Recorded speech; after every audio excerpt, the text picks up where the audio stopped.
Welcome to the third part about setting up a 5.4 camera.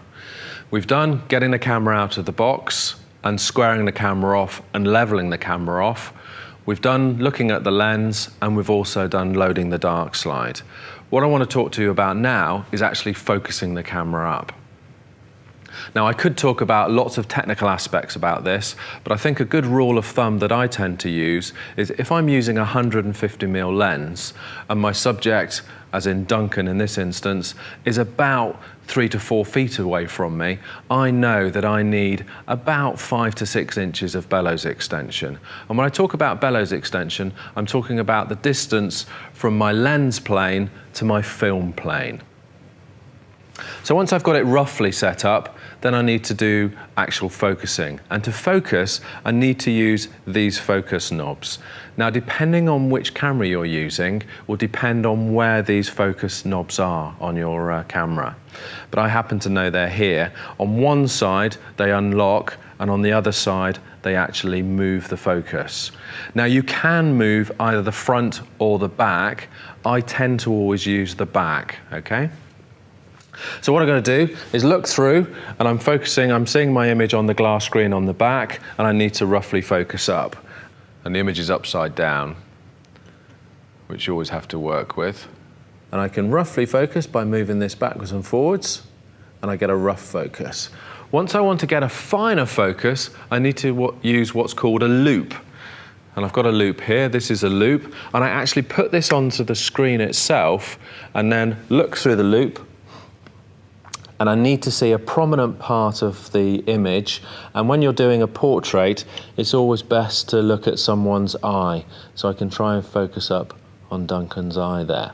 Now, I'm finding this quite difficult to focus. And the reason for that is there's a lot of house lights on in here, and that's obscuring my view on the glass screen.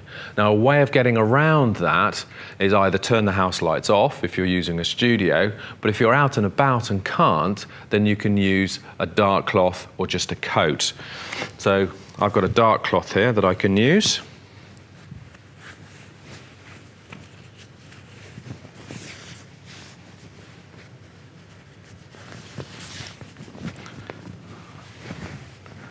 And I can put that over. And now once I've cut the light out, coming onto the glass screen, it's a lot clearer and a lot brighter for me to actually focus up. Once I've focused, I'm actually ready to set the camera up and actually take the shot. Now, I took a meter reading before, and it was 125th of a second at f11. So I need to set that to the camera now. I need to set f11. So I need to set 125th.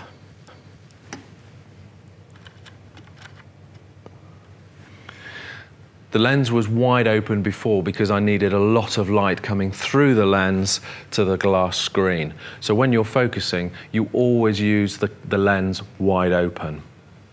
So I've now set that to f11.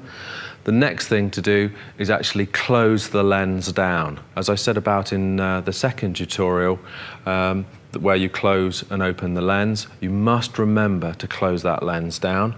Once I've closed it down, I do my cock and check procedure. So I cock the camera and check, cock it again and check, and I'm just making sure that everything's working perfectly. Once I know everything's working perfectly, then I can insert my dark slide, remembering that I've only got one sheet of film in here, so it's the white side they've got to have facing the subject, facing the lens. Pull back, insert the dark slide, remembering for the click. Ooh, make sure that's locked off, like so. Tell my subject that I'm about to take the shot. If you like, look right into the lens. Release the catch. Pull the dark slide out completely. Make sure we're cocked. Take the picture. Reinsert the dark slide, remembering to put the black side in.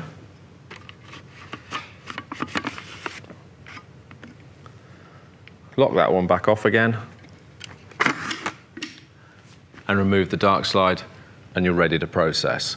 But don't forget to always thank your model for taking the shot. Thanks very much, Duncan.